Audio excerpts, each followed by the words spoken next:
Assalamualaikum warahmatullahi wabarakatuh. Halo semuanya, kembali lagi dengan saya pada mata kuliah tafsir ayat-ayat dakwah pada pertemuan ketiga materi kedua. Oke, pada hari ini saya akan memberikan penjelasan kepada kalian semua mengenai metode penafsiran Al-Quran. Materi ini saya berikan di awal sebelum nanti kita akan fokus untuk membahas mengenai penafsiran ayat-ayat tentang dakwah. Kenapa kok saya memberikan materi ini? Yang pertama, ini agar kalian tahu apa fungsi materi ini untuk memahami tafsir ayat-ayat dakwah. Yang pertama yaitu sebelum kalian memahami penafsiran ayat-ayat dakwah yang kalian dapatkan dari sumber kitab-kitab tafsir, kalian perlu mengetahui proses dalam menafsirkan Al-Quran. Nah, dengan kalian memahami prosesnya, maka kalian akan tahu bahwa metode penafsiran Al-Quran itu tidak hanya satu bentuknya. Ada beberapa bentuk, ada beberapa model yang itu bisa jadi berbeda antara penafsiran satu ulama dengan ulama yang satunya. Ya, nah disitulah saya menjelaskan mengenai materi ini di pertemuan ini. Alasan yang kedua yaitu dengan memahami metode penafsiran Al-Quran ini, harapan saya ke depannya kalian nanti ketika membaca kitab-kitab tafsir akan mengetahui bahwa ulama atau mufassir yang kalian baca kitab tafsirnya itu menggunakan metode bentuk penafsiran yang seperti apa. Nah, di situ kalian bisa memahami dan dalam bahasa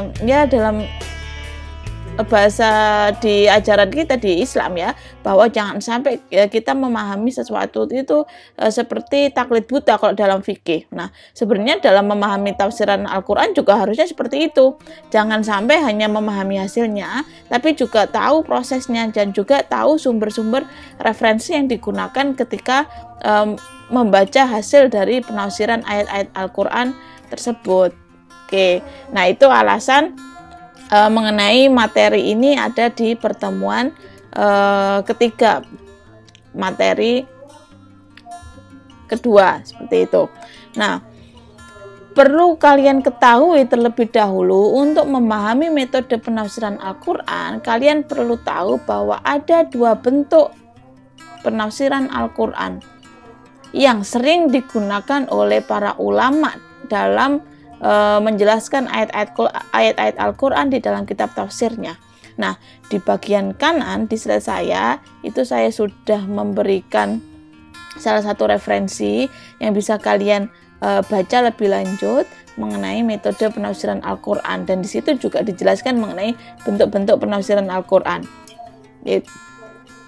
yaitu buku yang berjudul Metode Penafsiran Al-Quran, dan buku ini berbahasa Indonesia sehingga kalian sangat bisa mengaksesnya untuk memahami, mengetahui proses dalam penafsiran Al-Quran itu seperti apa. Nah, pada bagian ini saya ingin menjelaskan kepada kalian semua bahwa ada dua bentuk penafsiran Al-Quran sebagaimana yang ada di slide, yaitu tafsir bil ma'sur dan juga tafsir bil ro'yi. Nah, apa yang dimaksud dengan dua bentuk tafsir ini nanti akan saya jelaskan satu persatu. Nah, dua bentuk tafsir ini yaitu tafsir bil ma'sur dan juga tafsir bil ro'yi itu merupakan bentuk tafsir yang sering digunakan oleh para ulama atau yang menjadi landasan dasar para ulama melakukan penafsiran Al-Quran. Ya, penjelasannya seperti ini. Yang pertama, tentang tafsir bil ma'sur. Pengertian dari tafsir bil ma'sur adalah tafsir yang berdasarkan pada kutipan-kutipan yang sahih dari sumber yang ada.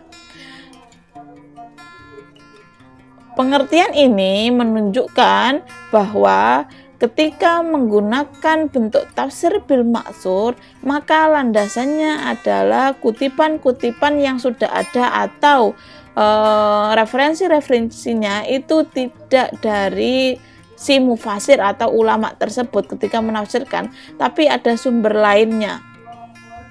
Sumbernya apa? Sumbernya adalah yaitu Al-Quran itu sendiri, atau hadis Nabi, atau sunnah-sunnah Nabi, baik itu yang berbentuk perilaku, perbuatan, maupun sikap yang punya keterkaitan dengan ayat tersebut, atau juga bisa tentang penjelasan para sahabat yang punya keterkaitan dengan ayat yang sedang ditafsirkan. Nah, ini maksudnya kutipan-kutipan yang sahih itu seperti itu. Antara Quran, sunnah, dan penjelasan sahabat itu yang dijadikan rujukan oleh mufasir atau para ulama ketika menafsirkan ayat-ayat Al-Quran. Khususnya dalam lingkup ini, yaitu tentang ayat-ayat dakwah, itu tidak terlepas terhadap bentuk ini. Kalau tafsiran itu bil maksur, maka tidak terlepas dari penjelasan ayat-ayat Al-Quran yang punya keterkaitan dengan ayat tersebut. Nah, sehingga bisa dikatakan bahwa tafsir bil maksur itu tafsir penafsiran memahami ayat-ayat Al-Quran berdasarkan riwayat, ya, berdasarkan riwayat yang sudah ada, sehingga tidak serta-merta muncul penafsiran itu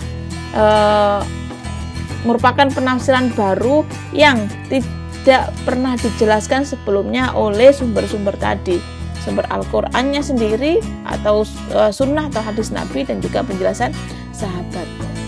Nah, itu ya pengertiannya tentang tafsir bil ma'sur.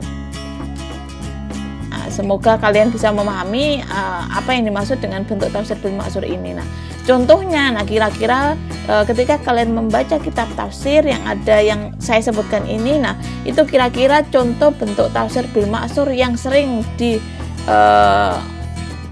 oleh ulama tersebut, oleh mufasir tersebut ketika menafsirkan ayat-ayat Qur'annya, yaitu kitab tafsir At-Tabari dan juga kitab tafsir Ibnu Katsir. Oke, di slide saya sudah memberikan contoh bentuk kitab tafsirnya, yaitu kitab tafsir At-Tabari. Kitab tafsir At-Tabari ini salah satu kitab tafsir yang sangat familiar dalam kalangan umat Islam, yang sering dijadikan rujukan ketika ingin memahami ayat-ayat Al-Quran. Tafsir At-Tabari ini bukan hanya kitab tafsir yang hanya 1 jilid 2 jilid ya, tapi berjilid-jilid karena penjelasannya lumayan detail ketika menjelaskan satu ayat. 1 ayat, 2 ayat itu tidak cukup hanya 1 halaman, bisa sampai 2 halaman. Bahkan ada yang lebih juga, tergantung bentuk ayatnya, isi atau substansi dari ayat tersebut. Nah, tafsir At-Tabari ini cara menafsirkannya itu menggunakan bentuk tafsir bil maksur. Oke, silahkan kalian yang mungkin di rumahnya punya tafsir Tabari, orang tuanya, atau jika kalian ke perpustakaan dan melihat tafsir At-Tabari, nah coba lihat isinya, bahwa Ibnu Jarir At-Tabari ketika menafsirkan ayat Al-Quran itu pasti ada kutipan-kutipan dari Al-Quran atau hadis Nabi, dan tapi tidak satu-satunya jadi sumber ya, tapi pasti sering menyebutkan mengenai riwayat-riwayat itu dalam menafsirkan ayat-ayatnya. Nah, selain tafsir At-Tabari juga ada tafsir Al-Qur'anul Azim, atau yang lebih dikenal dengan tafsir Ibnu Katsir. Nah, itu juga tafsir yang menggunakan bentuk tafsir bil maksur. Oke, nanti silakan dicek ya untuk melihat secara benarnya apakah benar tafsir Tabari dan Ibnu Katsir itu sering menggunakan riwayat ketika menafsirkan. Oke, nanti bisa kalian cek ulang mengenai atau kebenaran, apakah kalian ingin mengetahui secara langsung. Nah, kalau secara penjelasan secara umumnya, saya bisa katakan 2 tafsir ini adalah salah satu contoh tafsir yang menggunakan bentuk tafsir bil maksur. Oke, kemudian saya akan berikan contoh kepada kalian mengenai bagaimana sih bentuk penafsiran yang tafsir bil maksur yang tadi berdasarkan riwayat dari Al-Quran atau hadis atau penjelasan sahabat. Nah, di situ saya mencantumkan di dalam slide saya contoh dari penafsiran Quran Surat Al-An'am ayat 82. Nah, penafsiran Quran Surat Al-An'am ayat 82 yang berbunyi Bismillahirrahmanirrahim, alladzina amanu wa ulaika yalbisu aymanakum bidulmin wa ulaika lahumul amnu wa hum muhtadun. Nah, ayat ini yang ditekankan mengenai kesyirikan, tentang kesyirikan dan bagaimana orang beriman itu tidak diperbolehkan untuk mencampur adukkan iman. Ya, tidak boleh mencampur adukkan iman dengan kesyirikan yang bisa berakibat mereka bisa jadi akan murtad kepada Allah. Nah, ini substansi makna dari Quran Surat Al-An'am ayat 82. Nah, di dalam tafsir yang menggunakan bentuk tafsir bil ma'tsur, mereka salah satunya atau Bari itu menggunakan tafsir bil ma'tsur dan mengutip dengan cara riwayat dari ayat Al-Quran di surat yang lain untuk menjelaskan ayat ini, yaitu salah satunya, ini saya cantumkan salah satu saja, tapi tidak hanya ini ya, riwayat yang dicantumkan itu juga ada hadis-hadis Nabi. Nah, ini saya kasih salah satu bentuk riwayatnya saja yang nanti setidaknya kalian ada gambaran bahwa oh, tafsir bil ma'tsur itu menjelaskan satu ayat ya dengan melihat ayat yang lain yang punya keterkaitan terhadap penjelasan ayat tersebut. Nah, di sini tafsirannya ya, ada pada Quran Surat Luqman ayat 13. Nah, coba dibuka Quran kalian, Quran Surat Luqman ayat 13 itu bunyinya apa? Coba dibaca, dan di sini juga saya akan baca, nanti kalian juga bisa meng-cross check. Di Quran Surat Luqman ayat 13 yang berbunyi, wa id qala Luqmanu libnihi wa huwa ya'iduhu ya bunayya la tusyrik billah inna syirka la dzulmun 'adzim. Nah, di situ dikatakan yang artinya seperti ini. Ketika Luqman berkata kepada anaknya saat dia menasihatinya, wahai anakku, janganlah mempersekutukan Allah. Sesungguhnya mempersekutukan Allah itu benar-benar kezaliman yang besar. Nah, Quran Surat Luqman ini menjadi penjelasan terhadap Quran Surat Al-An'am ayat 82 yang berbicara tentang dilarang mencampur adukkan keimanan agar terhindar dari kezaliman yang berakibat kesyirikan. Nah, dalam surat Luqman lebih ditekankan bahwa bagaimana Luqman menasihati anaknya, yaitu tidak boleh mempersekutukan Allah, dan dijelaskan kenapa kok tidak boleh mempersekutukan Allah atau syirik.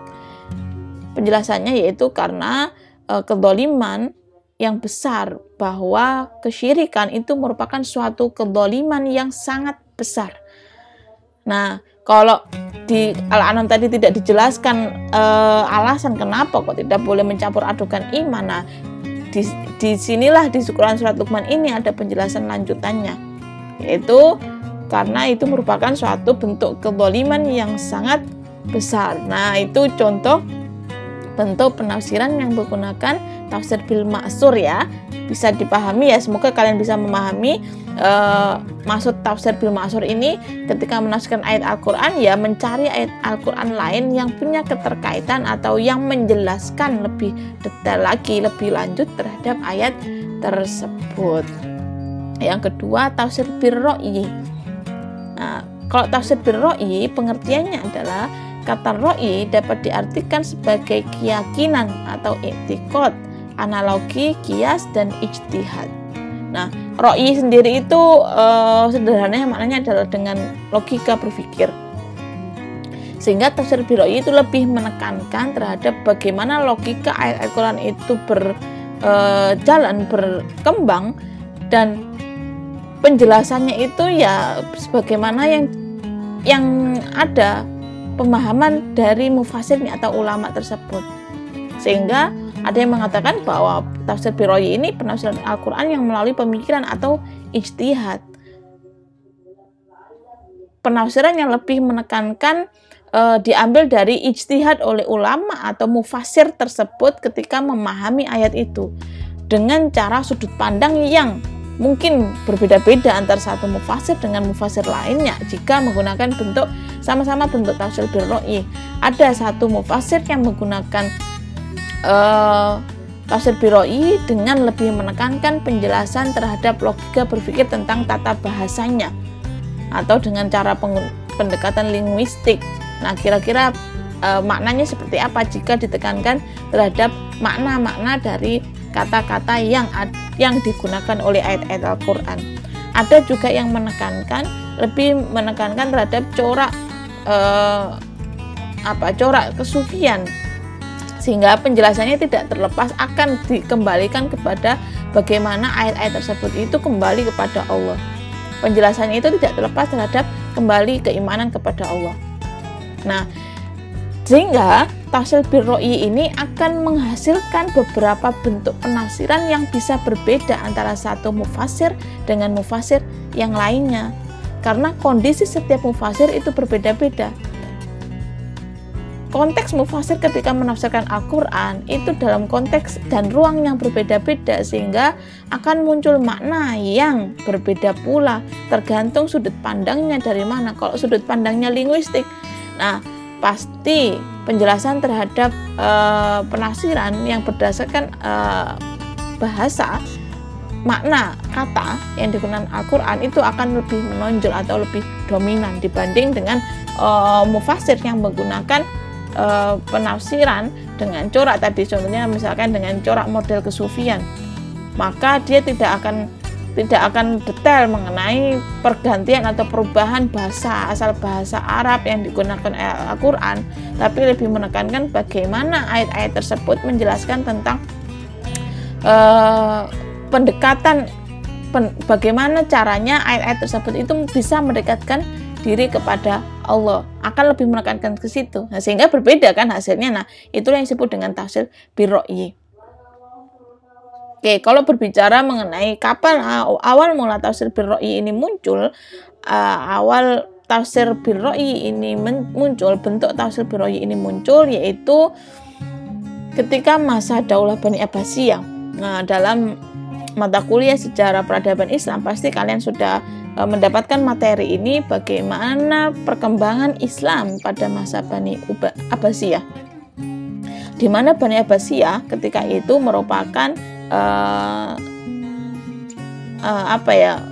suatu kekuasaan yang menghasilkan kejayaan Islam, peradaban Islam, keemasan Islam. Masa keemasan Islam itu ada ketika Islam di bawah naungan Daulah Bani Abbasiyah, yang mana Daulah Bani Abbasiyah ini banyak mengembangkan ilmu pengetahuan dari berbagai hal, yaitu salah satunya mereka ulama-ulama yang ada dalam era ini banyak melakukan terjemahan terhadap naskah-naskah keilmuan pada masa Yunani kuno, terjemahan. Lalu dan di situ berakibat terhadap berkembangnya ilmu pengetahuan yang pesat dengan beragam cara. Salah satunya ini tafsir bil ra'yi ini mulai muncul. Bagaimana menafsirkan Al-Quran sesuai dengan konteksnya, sesuai dengan kondisinya, dan tidak terlepas dari setiap sudut pandang atau pendekatan yang berbeda-beda, karena pada masa itu kan ilmu pengetahuan sangat berkembang pesat.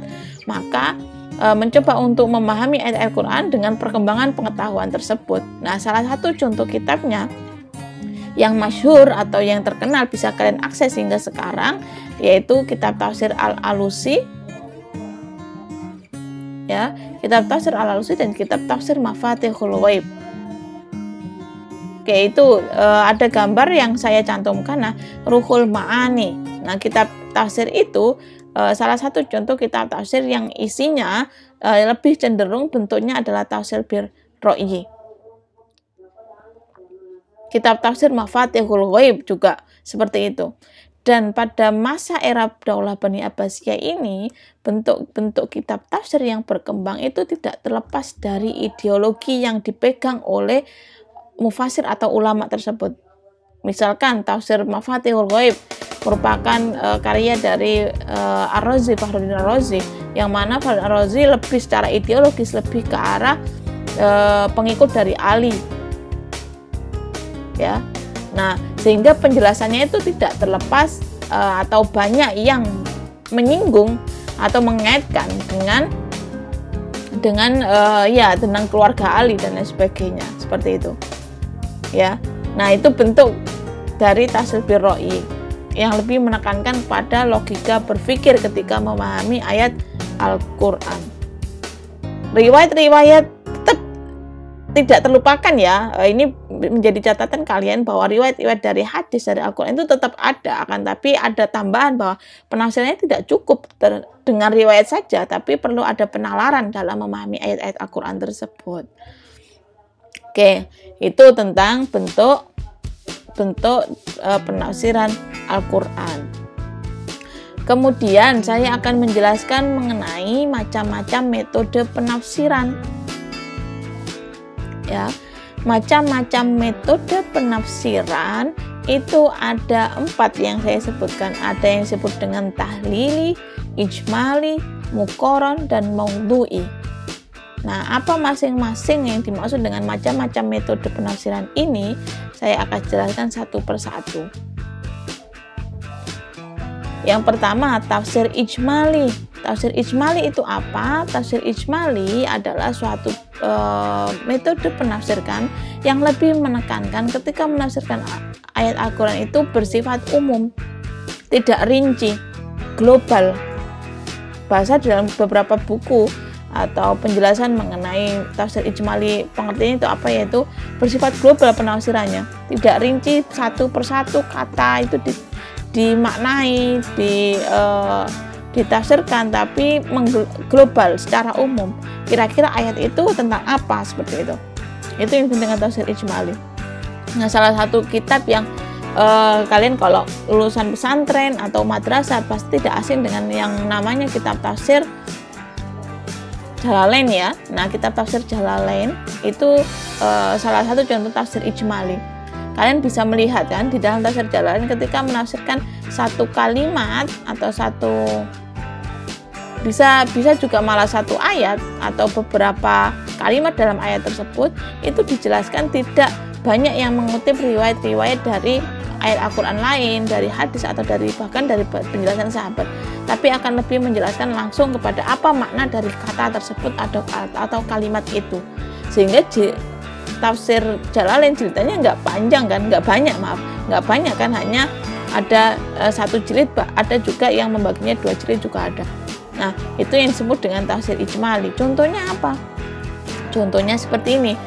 Saya cantumkan di situ Quran surat Luqman ayat 110 yang berbunyi kuntum khairu ummatin ukhrijat linnasi ta'muruna bil ma'rufi wa tanhauna 'anil munkari wa tu'minuna billah. Nah, Quran surat Ali Imran ayat 10 ini dijelaskan ketika menggunakan metode tafsir ijmali, maka makna penafsirannya adalah tentang jaminan bersyarat yang diberikan oleh Allah kepada umat Islam, yang mana umat Islam itu mampu mempertahankan eksistensi dakwah dalam kehidupan.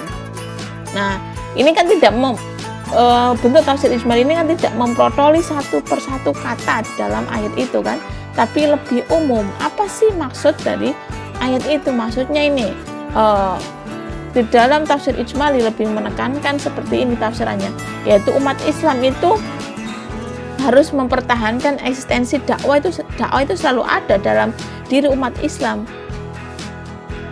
Karena di situ dicantumkan bahwa di situ ada kata-kata ta'muruna bil ma'ruf wa tanhauna 'anil munkar, yaitu amar ma'ruf nahi munkar merupakan salah satu bentuk penumbuh semangat dakwah di setiap waktu, di setiap saat.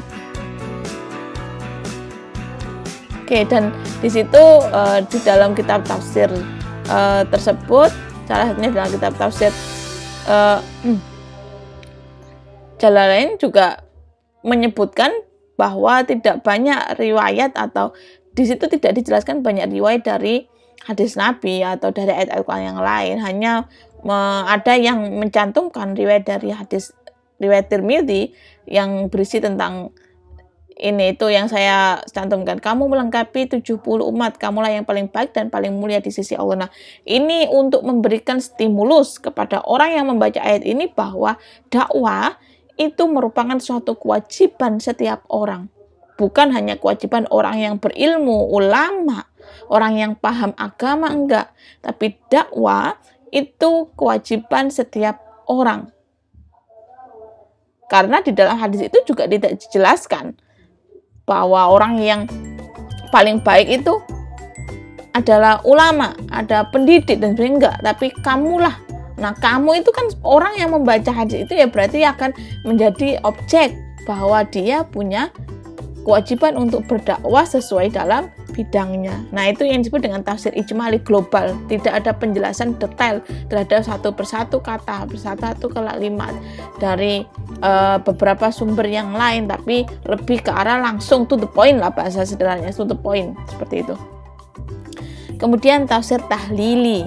Nah, tafsir tahlili yaitu tafsir yang rinci. Kalau ijmali tadi global atau yang bersifat umum, kalau tahlili ini bersifat rinci, detail. Nah, yang lebih menekankan penjelasan dalam penjelasan satu kata sendiri itu mempunyai atau memiliki penjelasan yang panjang. Nah, contohnya dalam Quran surat Al-Baqarah ayat 2 disebutkan ada kata al-muttaqin, dalikal kitabul la raiba fi hudal lil muttaqin.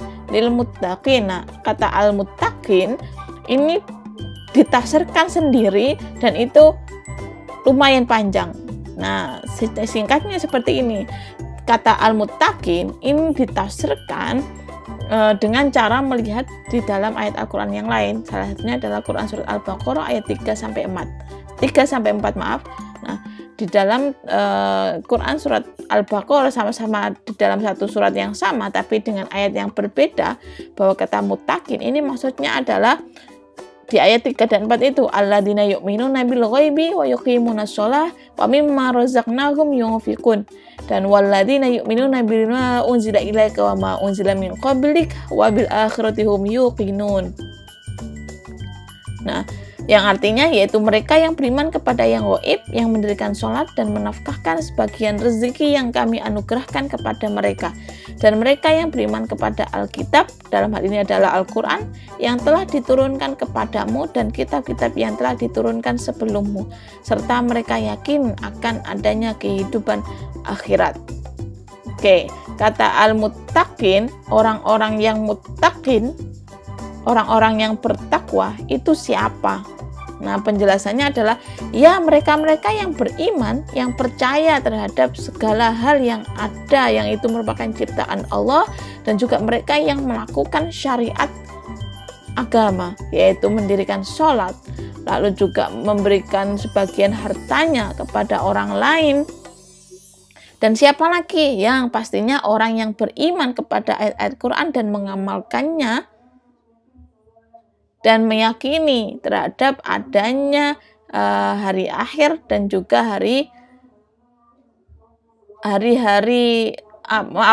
dan juga ada dunia lain setelah di dunia ini, yaitu akhirat, kehidupan di akhirat. Nah, itu yang disebut dengan orang yang muttaqin adalah seperti itu. Nah, ini masuk tafsir tahlili karena menjelaskan satu kata itu menghabiskan beberapa penjelasan dari ayat yang lain.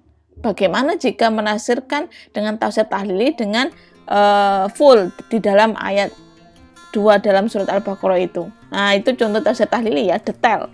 Ketika menjelaskan satu kata pun dia sangat detail. Ulama tersebut sangat detail ketika memaparkan. Oke. Yang berikutnya adalah disebut dengan tafsir muqarran. Tafsir muqarran itu adalah tafsir perbandingan. Ketika menafsir Al-Quran membandingkan dengan referensi-referensi yang lain. Muqarran itu arti dalam bahasa Indonesia adalah perbandingan. Contohnya di situ saya cantumkan Quran surat An-Nahl ayat 32 ya, yang berbunyi alladzina tawaffahumul malaikatu thayyibin yaquluna salamun alaikum udkhulul jannata bima kuntum ta'malun. Nah, itu dijelaskan dengan mengutip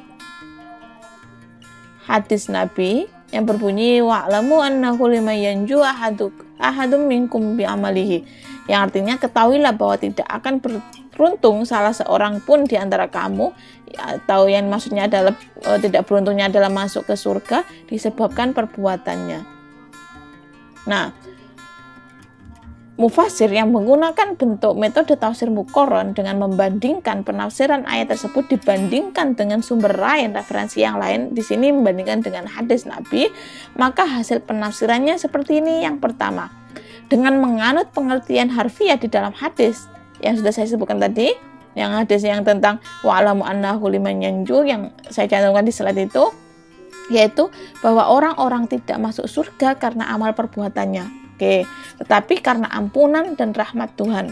Akan tapi, kalau menurut ayatnya di Quran surat An-Nahl tadi dijelaskan bahwa ayat di atas tidak disalahkan, nggak salah, karena menurutnya amal perbuatan manusia menentukan peringkat surga yang akan dimasukinya. Nah, sehingga dua penjelasan ini tidak bertentangan. Para mufasir memperbandingkan dua ini untuk memberikan penjelasan bahwa, loh, kok yang satu mengatakan bahwa masuk surga sebagaimana apa yang diperbuatnya. Nah, kalau yang satunya kok orang nggak bisa masuk surga karena perbuatan. Nah, maksudnya di sini adalah saling melengkapi bahwa orang masuk surga memang karena perbuatannya. Nah, dengan perbuatannya itu yang akan menentukan surga mana yang akan ditempatinya. Oke, surga Jannah Firdaus kah atau surga-surga yang lain? Macam-macam surga kan banyak tingkatan surga. Nah, itu yang dimaksud ayat tersebut. Yang kedua, dengan menyatakan bahwa huruf ba. Nah, ada huruf ba pada ayat di atas.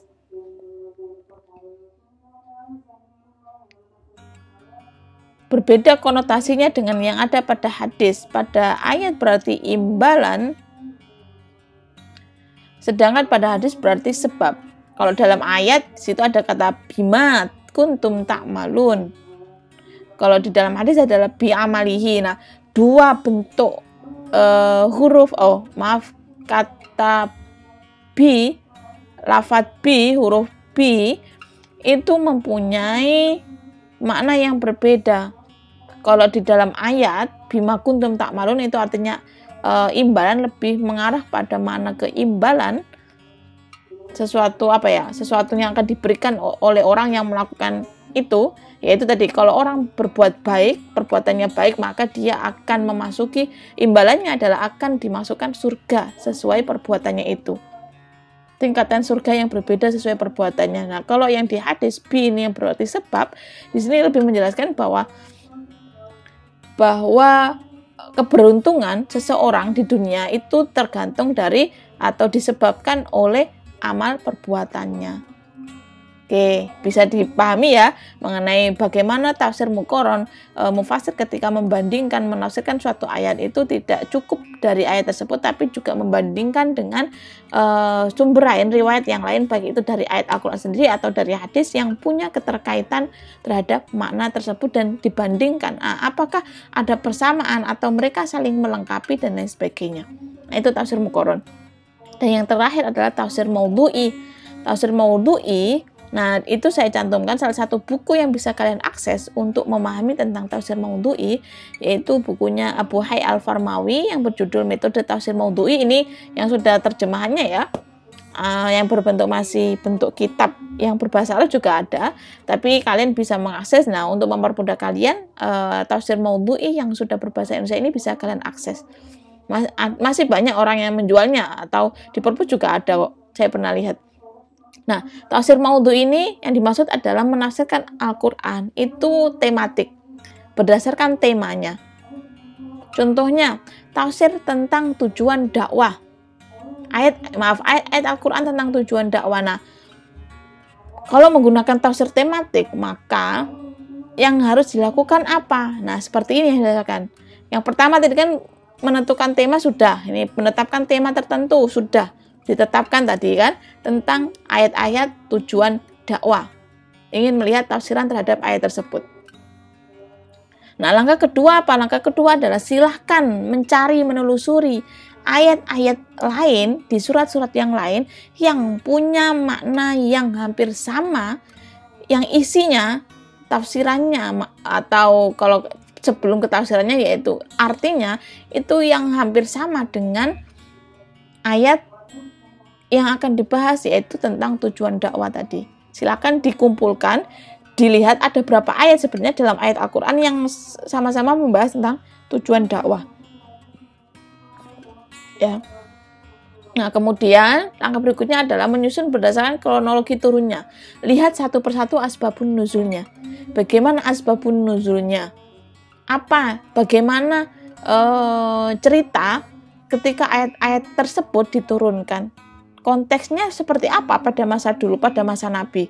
Masing-masing ayat yang sudah dikumpulkan tadi. Nah, setelah itu baru dari pemahaman terhadap konteks masing-masing ayat ketika diturunkan, nah itu korelasikan, gabungkan. Nah, kira-kira antara satu ayat dengan ayat yang satunya itu keterkaitannya seperti apa? Apakah keterkaitan sebab akibat atau keterkaitan penjelasan ayatnya satu lebih detail menjelaskan terhadap ayat yang lainnya mengenai tujuan dakwah atau seperti apa? Nah, itu dikorelasikan. Nah, kemudian mengkompromikan antara yang am dan yang khusus, atau yang umum dan yang umum tadi. Bisa mana yang menjadi ayat umumnya, mana yang menjadi ayat yang penjelas, atau sebaliknya, atau mana yang menjadi ayat sebab, mana menjadi ayat yang akibat mengenai tujuan dakwah dan sebagainya. Nah, itu di klasifikasi. Oke.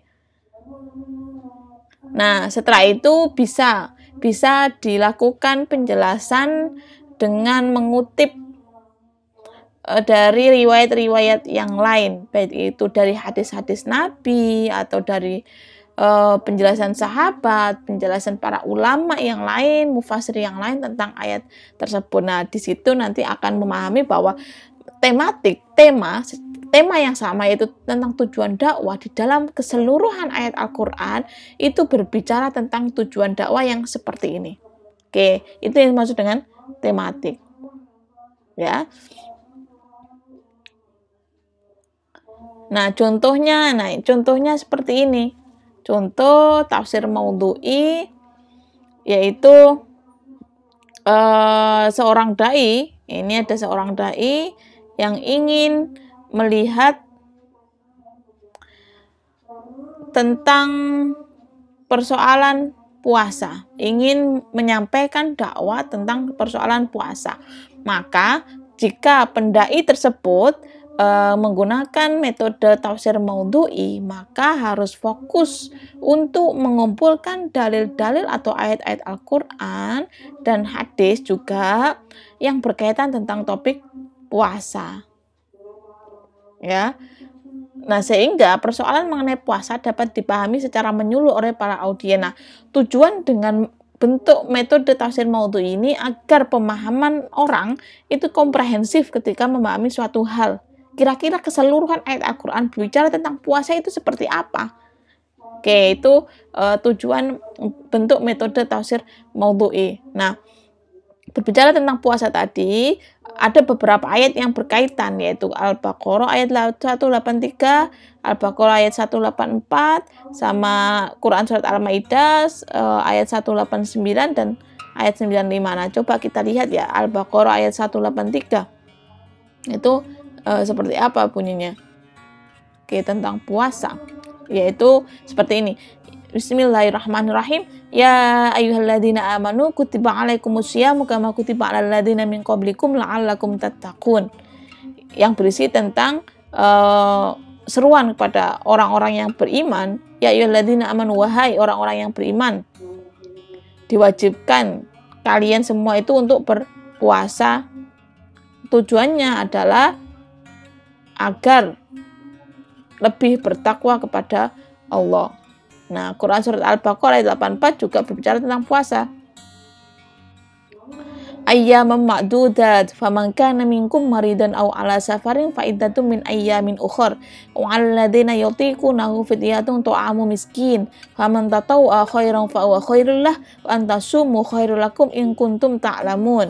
Yang berbicara mengenai hari-hari tertentu dan bagaimana kondisi jika orang tersebut bisa membatalkan atau diperbolehkan tidak puasa. Salah satunya yaitu dalam kondisi dalam perjalanan atau sakit Nah, akan tapi konsekuensinya, karena tadi di Al-Baqarah 183 menjelaskan bagaimana wajibnya puasa dan ada kompensasi bagi yang tidak bisa menjalankan kewajiban itu.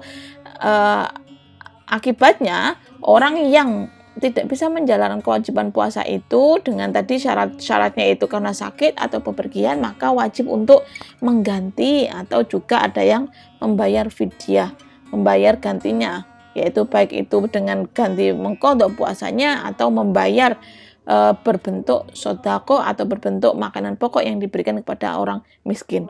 Nah, itu contoh tafsir maudhu'i tentang penjelasan puasa. Bisa dilihat tentang pengertian atau kewajiban puasa dalam Quran surat Al-Baqarah ayat 183 dan 184. Kemudian bagaimana dengan Quran surat Al-Maidah akan kita lihat.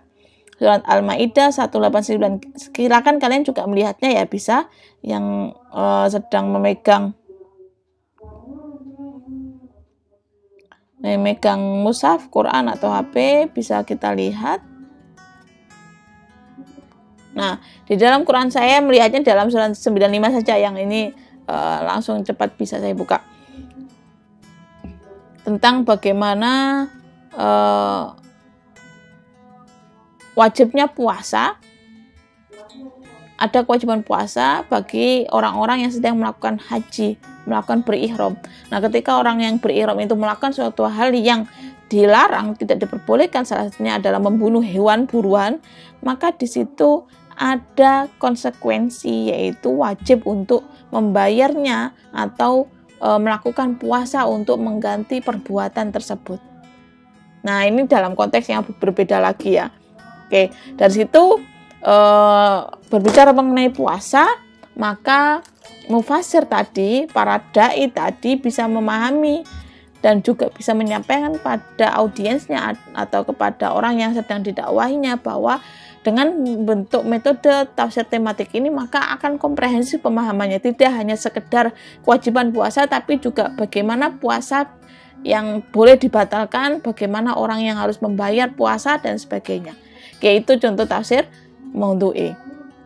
Oke, itu materi saya. Nah, silahkan kalian lakukan resume dan coba. Nah, ini yang tafsir maudhu'i tadi, coba sih kalian tentukan tema yang berkaitan tentang dakwah, baik itu tadi, kalau tadi kan saya jelaskan tentang substansinya ya, substansi dakwanya, isi dakwanya itu tentang penjelasan puasa. Nah, silakan kalian mengambil mengenai pengertian dakwanya, tujuan dakwah, cara dakwah, atau substansi puasa, substansi dakwah berkaitan tentang tema-tema yang biasanya sering diberikan oleh para pendakwah. Nah, coba klasifikasi ayat-ayat Al-Quran yang berkaitan tentang hal tersebut, tema tersebut. Nah, itu saja. Coba ada berapa sih ayat Al-Quran yang berkaitan mengenai tema yang ingin kalian lihat atau ingin kalian jelaskan. Oke, terima kasih. Semoga memberikan manfaat. Ketemu lagi di pertemuan berikutnya. Silakan lakukan tugas kalian sesuai kesepakatan kita bersama. Wassalamualaikum warahmatullahi wabarakatuh.